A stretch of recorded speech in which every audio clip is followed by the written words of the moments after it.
신약성경 216페이지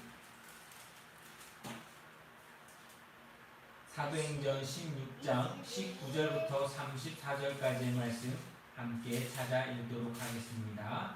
신약성경 216페이지 사도행전 16장 19절부터 34절까지의 말씀입니다. 우리 함께 읽도록 하겠습니다.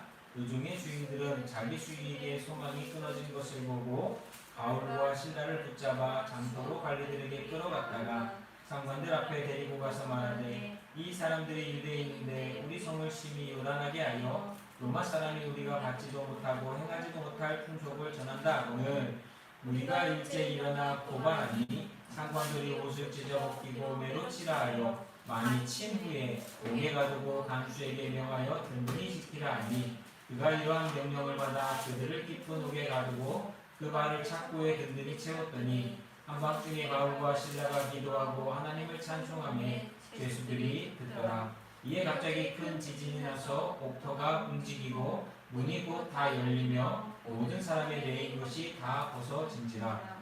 간수가 자다가 깨어 옥문들이 열린 것을 보고 죄수들이 도망한 줄 생각하고 칼을 빼어 자결하려 하거늘 바울이 크게 소리질러 이르되 내 몸을 상하게 하지 말라. 우리가 다 여기 있노라 하니 간수가 등불을 달라고 하면 뛰어들어가 무서워 떨며 바울과 실라 앞에 엎드리고 그들을 데리고 나가 이르되 선생들이여 내가 어떻게 하여야 구원을 받으리까 하고는 이르되 주 예수를 믿으라 그리하면 너와 내 집이 구원을 받으리라 하고 주의 말씀을 그 사람과 그 집에 있는 모든 사람에게 전하더냐. 그 밤 그 시각에 간수가 그들을 데려다가 그 맞은 자리를 씻어주고 자기와 그 온 가족이 다 세례를 받은 후 그들을 데리고 자기 집에 올라가서 음식을 차려주고 그와 온 집안이 하나님을 믿음으로 크게 기뻐하니라. 아멘. 오늘 말씀의 제목은요, 따라해 보실까요? 주 예수를 믿으라. 아멘. 오늘 말씀의 제목은 주 예수를 믿으라 라고 하는 말씀의 제목으로 함께 말씀의 은혜를 나누도록 하겠습니다. 우리가 함께 읽은 말씀 31절에 나오는 것처럼 주 예수를 믿으라 그리하면 너와 내 집이 구원을 얻으리라. 아멘. 이 말씀 모르는 사람이 없을 것입니다. 전도지에도 보면 있고 전도용품에도 보면 아주 많이 사용되는 귀한 성경의 구절입니다. 근데 오늘 우리는 이 말씀의 구절을 한번 생각해 볼 필요가 있다라고 생각합니다. 어쩌면 이 구절뿐만이 아니라 성경 전체의 말씀을 한번 좀 생각해 보고 우리가 오해하고 믿음 생활하는 부분이 없지는 않은가 한번 생각해 보았으면 좋겠습니다. 이 말씀은 전도 대상자들에게만 해당되는 말씀일까요? 주 예수를 믿으라 그리하면 너와 내 집이 구원을 받으리라. 이 말씀은 전도를 받아야 되는 사람들에게만 해당되는 말씀이 아니라 오늘 모든 믿는 자, 믿지 않는 자, 모든 사람들이 기억하며 마음에 담아야 되는 귀한 성경의 말씀이라고 할 수 있을 것입니다. 사람들이 성경 구절을 누구를 위하여 특별한 어떤 사람에게만 해당되는 말씀으로 이렇게 바라볼 때가 있습니다. 이 구절은 아무개가 읽어야 돼. 이 구절은 누가 봐야 돼. 이 구절은 우리 남편이 봐야 돼. 이 구절은 좀 우리 아내가 봤으면 좋겠는데 이런 식으로 종종 생각할 때가 있습니다. 그런데 이것이 성경을 오해하는 부분입니다. 성경은 모든 사람을 위해 모든 사람에게 주어진 하나님의 말씀이라고 하는 사실입니다. 이런 잘못된 태도는 성경을 오해하고 하나님의 말씀으로서 순종하거나 복종하는데 걸림돌이 될 때가 많습니다. 나들으라고 하는 말씀이 아닌데 나보고 기억하라고 하신 말씀이 아닌데 라고 하는 이런 자칫 잘못된 생각을 가질 수 있다고 하는 것입니다. 성경은요 누구에게나 동일하게 주어진 따라해 보실까요? 하나님의 말씀. 예, 하나님의 말씀입니다. 연령이나 신분이나 학식이나 직분과 상관없이 뭐 기타 어떤 거하고 상관없이 모든 사람에게 주신 말씀으로서 그 하나님의 말씀을 믿음으로 받아들이는 태도와 자세를 모든 자들이 가져야 한다고 하는 것입니다. 특별히 먼저 믿은 우리가 더 그러한 모습과 태도와 자세를 가지고서 하나님의 말씀을 듣고 마음에 새기고 묵상하는 믿음의 삶을 살아야 될 줄로 믿습니다. 그래서 오늘 우리가 함께 말씀으로 한번 다시 돌아가 생각해 보자면 제가 한번 오늘 우리가 함께 읽은 말씀을 한번 요약해 보자면 바울과 신라가 두아디라라고 하는 시에서 전도를 하고 있었습니다. 그러던 중에 점치는 귀신 들린 여종이 있었는데 이 여종이 바울과 신라를 쫓아다니면서 저들은 하나님의 사람입니다. 저들은 하나님의 종입니다 하면서 자꾸 귀찮게 하니까 처음에는 하기 싫었어요. 처음에는 그렇게 하기 싫었는데 하도 귀찮게 떠들면서 다니니까 안 되겠다 해가지고 주 예수의 이름으로 명하노니 귀신아 떠나가라 명령했습니다. 그랬더니 어떻게 했을까요? 주 예수의 이름으로 명령한 일이 그대로 되어졌어요. 바울이 주 예수의 이름으로 명령한 그대로 귀신이 그 여종으로부터 떠나가 버렸다라고 하는 거예요. 와, 정말 좋은 일 아닙니까? 귀신 들렸던 여종이 이제 자유함을 입었으니까 정말 잘된 일이고 좋은 일이잖아요. 그러나 그 일이 바울과 신라에게는 고난의 시험의 문제의 시작이었다라는 거예요. 이 일 때문에 그 귀신 들린 여종을 통해서 돈 벌던 주인이 자신이 이제는 더 이상 돈 벌 수 없게 됐다라는 하는 것을 깨닫고는 바울과 신라를 거짓으로 고소해버린 거예요. 잘못된 행동과 선택을 해버렸다는 거예요. 그 일로 인해서 바울과 신라는 감옥에서 모진 매를 맞고 감옥에 갇혀버리는 신세가 되어버렸습니다. 그런데도 바울과 신라는 그 감옥 가운데서도 기도하고 찬송하는 것, 이들이 기도하고 찬송하는 소리를 사람들이 다 듣게 되었다는 거예요. 그런데 그렇게 기도하고 찬송하는 중에 지진이 나면서 옥문이 다 열리고 지진이 나면서 그들이 팔에, 손에, 발에 묶고 있었던 모든 수갑과 차고들이 다 풀려버렸다는 거예요. 여러분 잘 생각해 보세요. 나를 묶고 있었던 것이 다 풀리면 당연히 뭐 하는 게 맞습니까? 억울하게 감옥 들어갔으면 뭐 하는 게 맞습니까? 도망치는 게 맞잖아요. 도망가는 게 맞잖아요. 그런데 졸고 있던 간수가 이런 일이 되어진 걸 보고 깜짝 놀래가지고 야, 나 큰일 났다, 이제 죽었다 하면서 스스로 목숨을 끊으려고 하는 그 찰나에 바울과 신라가 외칩니다. 나 여기 있어. 사람들 다 여기 있으니까 죽지 마시오! 라고 외쳤다는 거예요. 그래서 깜짝 놀란 간수가 불을 들고 얼른 들어가 보았더니 죄수들도 그리고 그의 명령했던 상관들이 옥에 가두고 잘 지키라고 명령했던 그 바울과 신라도 그들을 그 옥문을 떠나지 않고 그대로 있었다라고 하는 것입니다. 이로 인해서 간수는 너무나 두려워 떨 수밖에 없었습니다. 아니, 내가 알고 있는 상식으로는, 내가 갖고 있는 생각으로는 당연히 도망쳐야 될 저들이 왜 안 도망갔을까? 그래서 바울과 신라에게 이 간수가 물어보는 거예요. 내가 어떻게 해야만 구원을 받겠습니까? 이 멀어진 일로부터 내가 어떻게 해야만 구원을 받겠습니까? 이 상황 속에서 내가 무엇을 해야만 합니까? 라고 바울과 신라에게 물어보았을 때 바울이 외칩니다. 주 예수를 믿으라. 그리하면 너와 내 집이 구원을 받으리라. 아멘. 이걸 가르쳐준 거예요. 네가 갖고 있는 문제, 주 예수를 믿으면 너와 내 집이 구원받는 놀라운 역사를 보게 될 것이다. 경험하게 될 것이다. 너에게 필요한 구원은 바로 그 구원이다 라고 하는 것을 바울과 신라가 전해주었다라고 하는 것입니다. 놀라운 건요, 이 일로써 간수와 그 온 집안이 구원받는, 세례받고 구원받는 놀라운 역사가 하나님 은혜 가운데 일어나게 되었다는 것. 그리고 아침이 되자 바울과 신라의 억울함도 풀리고 그들을 풀어주게 되었다라고 하는 것이 성경의 말씀입니다. 여기서 우리는 먼저 구원의 의미를 한번 생각해 볼 필요가 있습니다. 우리는 쉽게 구원이라고 하면 죽어서 천국 가는 걸 구원이라고 생각합니다. 멀리 있는 미래의 문제로만 바라는 때가 있습니다. 물론 이것도 사실입니다. 그러나 그렇게만 생각한다면 우리는 구원을 너무 믿음으로 받아들일 수 없이 그냥 현실을 살아가게 될 때가 많다는 거예요. 미래에 천국 간다고 하는 사실 때문에 현실에 대해서 너무나 안일한 생각을 가지고 신앙생활하는 사람들을 너무나 많이 보게 된다는 거예요. 아, 나중에 내가 죽을 때 돼가지고 믿는다라고 하면 되지. 오늘은 객함으로 살고 아무렇게나 살고 내가 하고 싶은 대로 꼭 그렇게 성경 말씀대로 살아야 되나? 그렇게 살면 어리석은 거야. 세상 못 살아. 그래갖고 어떻게 세상에서 내가 원하는 대로 살 수 있어? 이런 식으로 신앙생활을 하게 된다. 믿음은요, 현실을 통해서 소망으로 나아가는 삶입니다. 한번 따라해주세요. 믿음은 현실을 통해서 소망으로 나아간다. 믿음은요, 오늘의 현실을 통해서 소망으로 나아가는 게 믿음의 삶이에요. 현재만을 위한 것도 아니고 먼 미래만을 위한 것도 아니라고 하는 것이에요. 아직 오지 못한 천국을 우리는 이미 예수 그리스도 안에서 이미 살고 있는 존재가 되어야 한다라고 하는 것이에요. 오늘 주님과 동행하지 않는 삶은요, 미래의 천국도 바라볼 수 없습니다.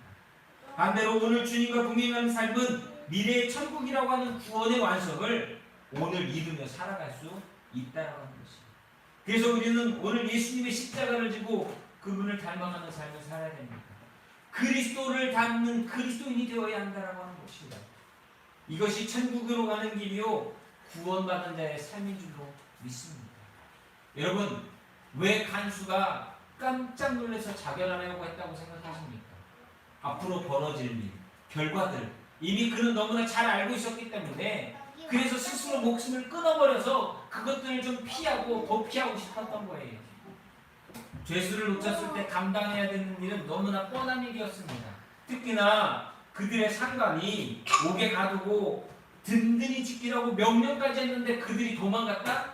이거는요 아주 보지 않아도 어떤 결말이 나올지 뻔한 일이었다는 거예요.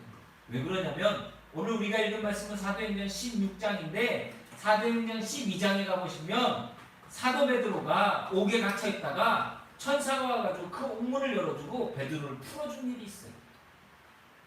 우리 쿼바디스에 나오는 바로 그 장면이에요.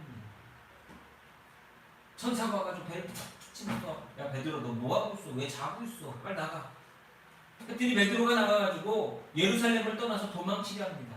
그때 예수님이 그 쿼바디스라고 하는 그 장면에서 예수님이 베드로를 만나고 예루살렘을 향하여 가시는 거예요. 그때 베드로가 물어봅니다. 주여 어디로 가시나이까? 그때 예수님이 네가 버리고 온 그곳으로 나는 갑니다. 그때 베드로가 깨닫고 다시 예루살렘으로 돌아왔다는 거예요. 그리고 돌아와서 자신이 있던 자신과 함께하던 그 신앙의 동료들에게로 돌아갔더니 이미 그들이 베드로가 풀려날 수 있도록 합심을 해서 기도하고 있었던 상황을 베드로가 목격하게 되는 것입니다. 근데 성경에는 나오지 않지만 그 일로 인해서 어떻게 됐는지 아십니까? 베드로를 지키던 간수들은요 처참한 형벌을 당했다라고 하는 이야기가 나왔다는 걸 전해진다는 거예요. 여러분, 사람들이 이런 얘기 안 들어봤을까요? 야, 간 지키고 있던 베드로 놓쳤던 애들 다 큰일 났대, 다 형벌 받았대. 예수 믿는 사람들 놓치면 어떤 일이 벌어지는지 안 들어봤겠습니까? 그렇기에 간수는 스스로 목숨을 끊으려고 했다. 그런데 바울과 실라가 도망하지 아니하고 그대로 감옥에 다 있었다라고 하는 거예요. 간수가 생각할 때 참 이상한 상황이고 이해할 수 없는 일이고 놀랄 수밖에 없는 거예요. 그러니까 성경에 보니까 뭐라고 되어 있습니까? 간수가 등불을 달라고 하여 뛰어들어가 무서워 떨며 뭐라고 되어 있냐? 바울과 실라 앞에 엎드리고 엎드렸다는 거예요. 나 좀 살려주십시오. 나 죽었습니다. 라고 엎드렸다는 거예요. 자신의 가치관을 가지고 생각해 볼 수 없는 일이 지금 자신 앞에 놓였기 때문에 벌어졌기 때문에 그는 깜짝 놀랄 수밖에 없었다. 간수가 가진 생각과요 바울이 가진 생각이 달랐다고 하는 것입니다. 간수가 가진 생각이면 도망가는 게 정상인데 바울은 이 일을 통해서도 이 안에 계신 하나님을 만나고 있었다는 거예요. 안 그랬으면 당연히 베드로처럼 도망갔어요. 근데 하나님의 계획이 무엇이었습니까? 이 일을 통해서 간수와 그 온 집안을 구원받게 만드는 하나님 놀라운 계획이 있으셨다라고 하는 것을 우리는 성경의 말씀을 계속 읽으면서 깨닫게 된다라고 하는 것이죠. 그래서 간수의 입을 통해서 내가 어떻게 해야 구원을 받을 수 있습니까? 이 말이 나오게 하기 위해서 바울과 실라가 이 감옥에 갇혔고 바울과 실라가 갇혔던 그 감옥이 지진이 나면서 옥문이 열리고 그들을 차고 있었던 모든 수갑과 묶임들이 풀리게 되었다라고 합니다. 이것이요 모든 인간이 예수 그리스도를 만나야 되는 상황입니다. 여러분 잘 생각해 보세요. 모든 인간이 예수 그리스도를 만나는 상황이 다 이와 비슷하다라고 하는 것입니다. 내가 가진 가치관과 생각으로는 이해할 수 없는 상황과 문제와 시간 속에서 주님을 만나게 되는 하나님의 구원의 역사가 일어난다는 겁니다. 세상에 뭐 이런 사람들이 있을까? 정말로 이들이 하는 이야기와 행동이 정말 사실일까라고 하는 이런 질문과 보름들을 갖게 되었을 때 비로소 그들은 구원이라고 하는 것에 관심을 갖고 고백할 수밖에 없다. 그러니까 딱 한 수간 얘기가 바로 그거예요. 다른 얘기 하지 않았어요. 성경을 보십시오. 내가 어떻게 해야 구원을 받으리? 그러니까 바울과 실라는 항상 준비됐던 것처럼 주 예수를 믿어라. 그리하면 너와 내 집이 구원을 받으리라. 여러분 사실 우리는 이 질문을 살면서 믿음 생활해야만 합니다. 내가 오늘을 살면서 믿음 생활하는 성도들, 그리스도인을 닮아가는 사람들은 항상 이 질문을 던져야 돼요. 내가 어떻게 해야 구원을 받느냐? 주 예수를 믿어야 된다. 주 예수를 믿어야 된다. 오늘 제목이 그래서 주 예수를 믿으라예요. 우리는 스스로 결정하고 만들어낼 수 있는 인생이 아닙니다. 믿는 자들, 믿지 않는 자들 모든 사람들이 다 마찬가지라는 거예요. 인생이라고 하는 것은 우리 스스로 할 수 있는 것이 아니라 하나님의 섭리와 인도하심을 따라 순종하여 만들어가는 삶이 되어야 된다. 바울은 처음에 몰랐어요. 사울이던 때는 바울은 몰랐어요. 그러니까 자기 마음대로 자기가 알고 있는 지식과 자기의 경험대로 살았지만 주님을 만나고 난 다음에야 비로소 그는 그가 어떻게 살아야 되는지를 깨닫게 되었다는 거죠. 여러분 한번 생각해 보십시오. 마태, 마가, 누가, 요한복음 생각해 보십시오. 예수님은 유대인들의 마음이요 돌을 던지셨어요. 그들이 믿고 있는 것, 그들이 생각하는 것, 그들이 가치관이라고 갖고 있었던 그곳에 예수님은 돌을 던지시면서 너희들이 안다고 믿는 것이 얼마나 어리석고 교만하고 하나님을 대항하고 있고 하나님 앞에 부끄러운지를 깨닫게 하셨다는 겁니다. 그리고서 예수님을 따르는 무리와 제자들에게 무엇이 하나님의 뜻이며 무엇이 하나님이 기뻐하시는 일인지를 하나하나 그들과 3년 반을 동행하시며 깨닫게 하셨다. 예수님을 따르는 자들 역시 예수님과 같은 모습으로 세상에 돌을 던지는 자들, 도전을 주는 자들이 되어야 됩니다. 바울과 실라가 오늘 그에게 그 질문에 답하며 주 예수를 믿으라 그리하면 너와 내 집이 구원을 받으리라 이야기했던 것처럼 성도들은 세상의 가치관과 상식에 매여 사는 인생이 아니라 그리스도처럼 그리스도인으로서 그리스도를 닮는 모습으로 세상의 복음의 증인으로 살아가야 될 줄로 믿습니다. 바울과 실라는요 예수를 닮아가는 그리스도인이기에 간수의 집에 복음을 전할 수 있었습니다. 여러분 간수의 질문과 바울의 대답은 우리의 문제들이 예수 믿으면 다 해결된다라고 하는 의미로 받아들이시면 안 됩니다. 우리의 전도가 그렇게 되었을 때 자칫 예수 믿으면 모든 일이 해결되는 구원받는 것처럼 전해지면서 복음을 싸구려 감성파리로 만들어버리게 되기 때문입니다. 우리가 꼭 기억해야 될 것은 현실의 문제는 현실의 문제입니다. 예수 그리스도는 우리의 죄를 사하시고 영혼을 구원하시어 회복시키시는 은혜와 사랑을 우리에게 주신 것이지 현실의 모든 문제를 풀어주기 위해서 십자가에서 죽으신 게 아니라고 하는 것을 우리는 항상 기억해야 돼요. 그것을 항상 기억하기 위해서 저와 여러분이 기억해야 되는 것은 주 예수를 믿는 것입니다. 바르게 믿는 것입니다. 그분처럼 살기 위해 믿는 것입니다. 그렇게 되었을 때요 기독교는 우리가 드리는 기도는 싸구려 주술이 되는 게 아니라 점집에서 받는 부적처럼 행해지는 것이 아니라 진실로 우리의 삶을 변화시키고 우리의 삶을 위로하고 우리의 삶 가운데 역사하는 하나님의 놀라운 능력이 되는 줄로 믿습니다. 성경은 철저하게 예수 그리스도를 믿는다라고 하는 것이 자기를 부인하고 자기 십자가를 지고 주님을 따르는 거라고 말씀하고 있습니다. 그렇기에 나의 개인적인 문제, 현재의 상황 가운데 닥친 어려운 일들로 인하여서 피하기 위해서 주님을 믿는다라고 고백하면 따르는 인생이 아니라 이 하나님의 피조물인 인간이 갖고 있는 근본적인 문제와 영혼을 위해 주님을 만나는 인생이 되어야 될 줄로 믿습니다. 그래서 예수님 앞에 나왔던 많은 사람들의 주님은 물론 그들의 문제를 풀어주셨지만 주님께서 그들에게 권면하시는 것은 그 풀어준 문제를 위한 권면이 아니라 범죄하지 마라, 내 영혼이 구원받았다 말씀하시면서 가장 인간의 근본적인 문제와 영혼을 위한 하나님의 일하심을 그들이 경험하게 만들었다라고 하는 것입니다. 그래서요, 모든 성도는 괴로울 때에 주님을 찾고 구하고 두드리는 삶을 살아야 합니다.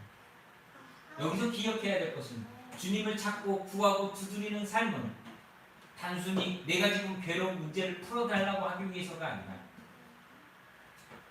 나의 삶 가운데 역사하시는 하나님과 동행하기 위해서, 나의 삶 가운데 은혜 베푸시는 하나님의 은혜를 구하기 위해서 찾고 구하고 두드리는 삶을 살아야 될 줄로 믿습니다. 그때에 하나님은 역사하시어 우리에게 은혜를 경험하게 하십니다. 간수에게는요, 그의 일과 지금의 삶이 전부였습니다. 그런 간수에게 바울은 새로운 세상과 더 넓은 은혜로서 역사하시는 하나님을 만나게, 그리고 그 집안이 경험하게 하였다라고 하는 것입니다. 우리는 오늘 현재를 살아가지만 현재만을 위해서, 육신을 위해서 살아가서는 안 됩니다. 주님의 세계에서 주님이 주시는 기쁨을 누리며 소망을 가지며 살아가는 변화된, 거듭난, 성숙한 그리스도인의 삶을 살아야 합니다. 세상의 절망 속에서 우리는 십자가를 바라보며 주님의 인도하심과 구원하심을 믿는 모습이 그래서 너무나 중요합니다. 오늘의 삶의 힘든 일, 그것이 우리를 죽이는 것이 아니라 주님을 떠나는 것이 우리를 죽이는 일입니다. 그래서 저는 오늘도 이 말씀을 드리고 싶습니다. 주 예수를 믿으라. 모든 믿는 자들이여, 모든 성도들이여, 주 예수를 믿으라. 예수 잘 믿어야 됩니다. 주님을 잘 믿어야 됩니다. 그것이 오늘 우리가 살아가는 삶의 가장 중요한 핵심이고 중요한 일입니다. 주 예수를 믿는 것은 한 번의 경험이 아니라 매일 매순간 삶 속에서 되어져야 되는 삶입니다. 환난과 시험과 고난을 우리는 잘 이겨낼 수 있습니다. 바울과 실라가 매를 맞고 감옥에서도 기도하며 찬송하였던 것처럼 사도들과 제자들이 죽음 앞에서도 믿음으로 순교를 선택하며 당당하였던 것처럼 우리도 그렇게 살기 위해서 주 예수를 믿어야 합니다. 그러면 사는 역사가 일어납니다. 우리는 항상 겸손과 순종으로 주 예수를 믿는 자들이 되어야 될 줄로 믿습니다. 우리 믿교의 성도들이 정말로 그런 예수를 믿는 자들이 되기를 간절히 소망하며 축복합니다. 우리는 현실 속에서 다른 세계 속에 속하여 다른 세상의 가치관으로 살아가는 그리스도인이 되어야 합니다. 오늘도 주님은 우리에게 말씀하십니다. 내가 나를 사랑하느냐. 베드로에게 물어보셨던 그 질문. 주 예수를 믿음으로 그리스도를 닮는 그리스도인으로서 살아가는 우리 빛교회 성도들, 저와 여러분 진짜 구원받은 자들이 될 수 있기를 예수님의 이름으로 축복합니다. 기도하겠습니다.